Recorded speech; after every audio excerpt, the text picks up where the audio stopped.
Magsasample lang tayo ng pag-trade.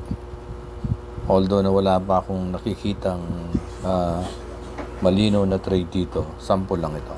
Assuming lang na merong candle dito, ayan, na lumabas, sample lang.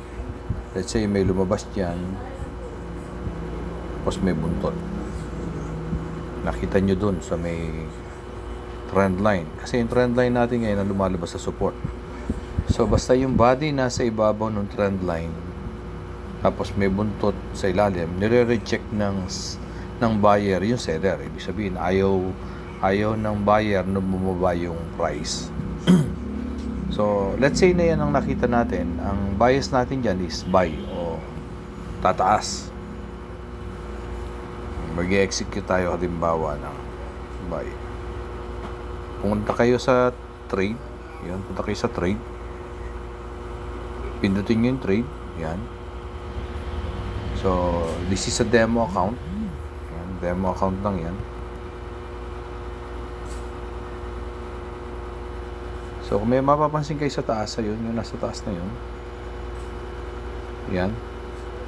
I-press nyo yun. Yan. Katulad ng sinabi ko, maging maingat kayo sa lot size. Lagi nyo checkin kung naka 0.01, tapos checkin nyo rin kung tama ba yung pairs na tinetrade nyo. Tulad yan, naka XAU USD. Minsan kasi lumilipat yan, kaya checkin nyo yan. So, dito nyo ilalagay yung stop loss nyo, o kaya yung TP nyo. Minsan kasi sasabihin ni coach, buy now, o kaya buy signal. So, yung buy signal na yun, pupunta kayo sa chart nyo. Since tinuruan naman kayo ni coach, medyo i-analyze nyo yung chart nyo. Usually naman yung chart ni coach is daily, 4 hours and 1 hour. Hindi siya masyado nag-lower time frame. Ayaw niya doon kasi maingay. Ako din, hindi na rin ako masyado nagkukan sa lower time frame. Buy signal, ibig sabihin, hindi ka muna babay. Medyo aantayin pa yung confirmation. Kung merong candle confirmation, katulad ng pinakita ko kanina, pag meron na, sasabihin niya, buy now.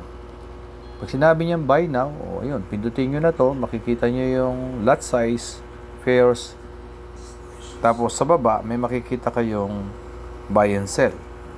Ayun, buy and sell.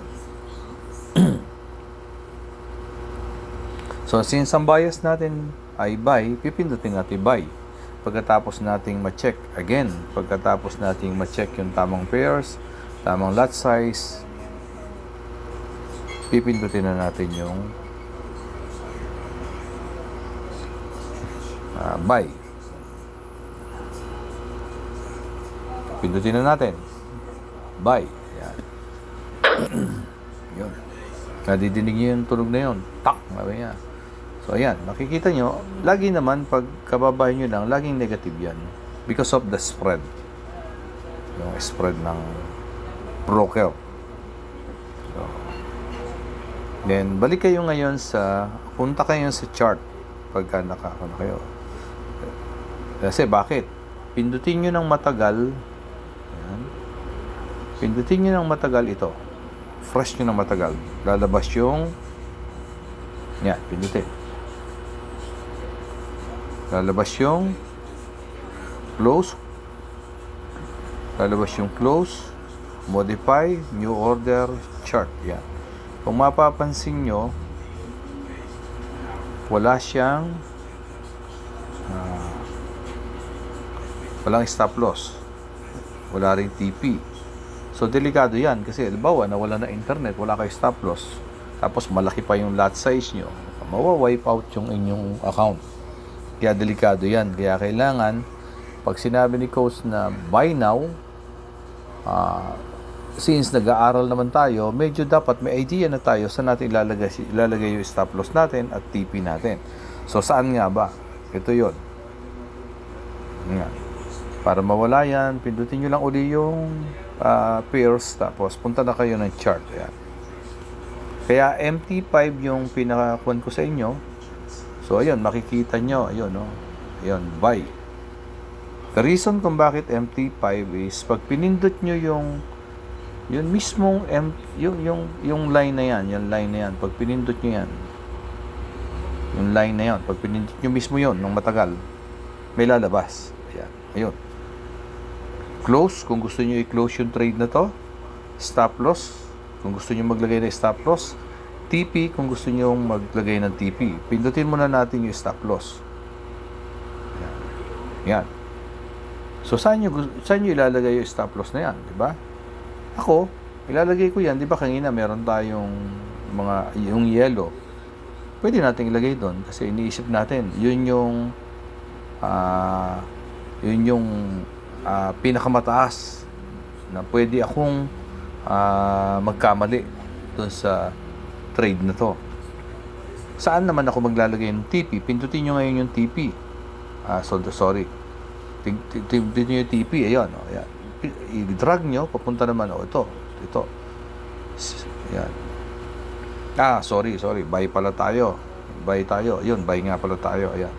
Baligtad. Ulitin natin. Ayan. Lagyan natin ng stop loss. Stop loss natin sa ilalim. Lagyan natin ilalim. Ayan. Sa ilalim natin ilalagay. Ayan. Bakit sa ilalim? Yun, saka na natin pag-usapan yun. TP. Lagay rin tayo ng TP. Sa ibabaw. Ayan. Bakit sa ibabaw? Kasi sample lang naman ito paano maglagay ng stop loss, paano maglagay ng TP. Pero kung bakit natin nilalagay stop loss doon, bakit nilalagay natin TP doon, ituturo ni coach yun sa inyo. So, okay na ngayon yan. Mapapansin nyo, may arrow na blue. Yun. Pipindutin yun. O, pindutin natin yung arrow na blue. Ayan. So, makikita nyo sa baba, merong modify. Ayan, modify, sabi niya. Ayan, sa baba. Baba. Pipindutin nyo yun. Pero, mapapansin nyo, may nakalagay na ngayon dito. Ayan. Ano yung mga yon? Yun. Ano yung mga yan? Yan yung mga pinaglagyan nyo ng line kanina bago tayo nagpunta dito sa modify. Yung 3316, yan, yun yung price nung stop loss.